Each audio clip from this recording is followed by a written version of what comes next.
Mabigat kada kayo amin gagayem ket kakabsat, siyak ni Cadet Lieutenant Rizal Erica Taypan from Villahermosa Norte, Madela, Quirino.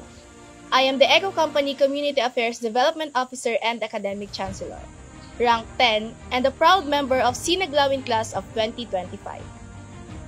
When I was in college, nag-online selling po ako kasi para meron pa akong extra allowance since hindi naman po kami galing sa mayamang pamilya and I wanted to help my parents. And pag po may mga kasal sa simbahan, ay kumakanta rin po ako para makaipon din po ng pera. During pandemic, bali 3rd year college, 2nd sem na po ako noon. And dahil online class na po kami, ay naisipan ko pong pumasok sa Local Government Unit of Madela bilang Legislative Aid habang pinagsasabay ko po yung online class ko para po may of course makaipon po ako at may panggastos po sa college.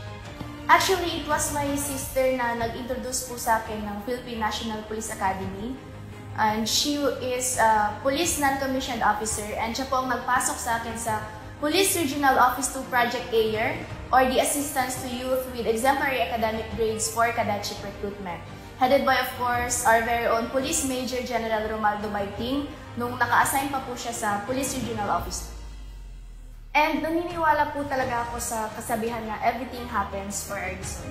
So, feeling ko talaga may plano talaga si God para sa atin.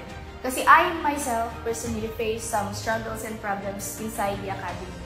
So, sa 4 na taon ko po dito, 4 na pinakamamahal ko rin po sa buhay yung nawala sa akin. Nauna po yung lolo ko nung pagka-plebo ko, yung tita ko naman po nung pagka-3rd class ko, and nitong 2nd class, pa 1st class po kami, magkasunod pong namatay yung tito ko at yung kapatid ko. And ginawa ko po talaga itong inspirasyon para magpatuloy sa anumang hamon ng buhay.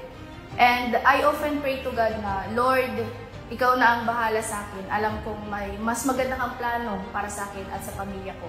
Ang masasabi ko lang po, kailangan lang po talaga nating magdasal araw-araw at kumapit kay Lord kasi siya po talaga yung makakatulong sa atin. Kadagiti naganak ko, Mama Elizabeth and Papa Robert, tumay Manang Riza, Ading Ray, Chris Henry, tumay Mami Melly, and kininang kintatang para kanya yung amin natin na sakripisyo nga inaramid ko. Thank you, ti amin-amin na support tayo kanya. I love you.